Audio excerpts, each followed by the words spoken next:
Welcome to Rise Anyway, a space where we explore what it means to rebuild, to grow, and to start again.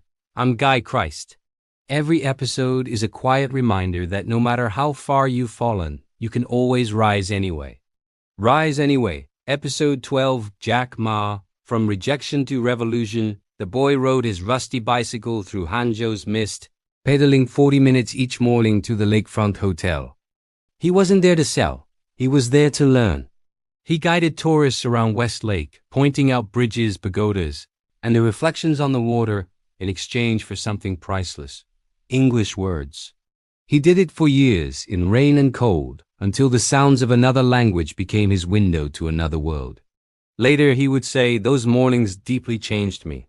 They taught him that persistence is a kind of fluency." His name was Mei Yun. The world would come to know him as Jack Ma, in a country that prized perfect scores. He was the kid who failed the national college exam twice.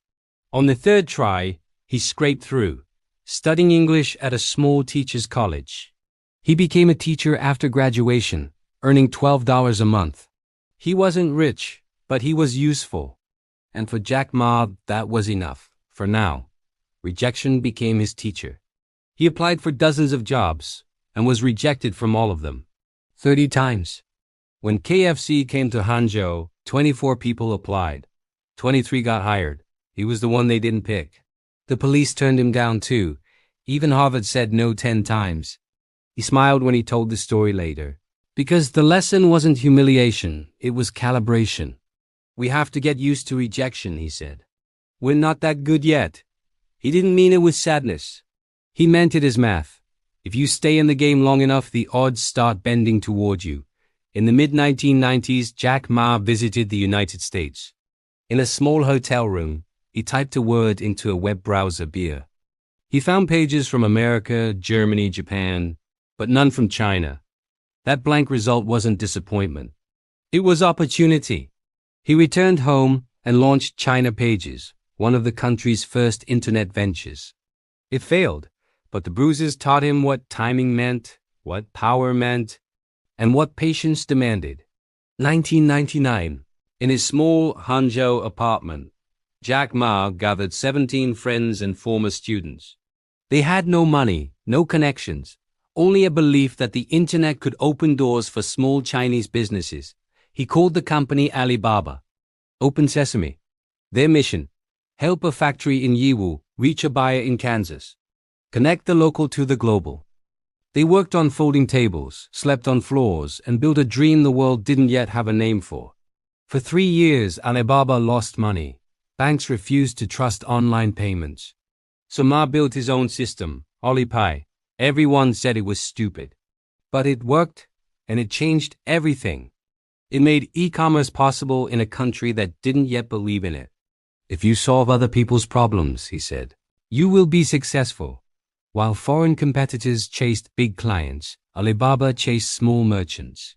While others copied American models, Alibaba wrote a Chinese one, and it worked. By 2005, Yahoo invested $1 billion in the company, one of Silicon Valley's best bets ever. 15 years after that apartment meeting, Jack Ma stood on the floor of the New York Stock Exchange. Alibaba's IPO raised $25 billion, the largest in history. The boy who once translated for tourists was now translating ambition for a nation. Fame didn't change his mantra. "Never give up," he said. "Today is hard, tomorrow will be worse, but the day after tomorrow will be sunshine." He didn't say it as a slogan. He said it as survival. 2 failed exams, 30 job rejections, 1 failed startup, and still he kept pedaling toward the fog. Jack Ma didn't just build a company, he built a culture. At Alibaba, rejection wasn't punished, it was studied. Failure wasn't final. It was feedback. He taught his team to listen obsessively to customers, to design for trust in a country learning to believe again.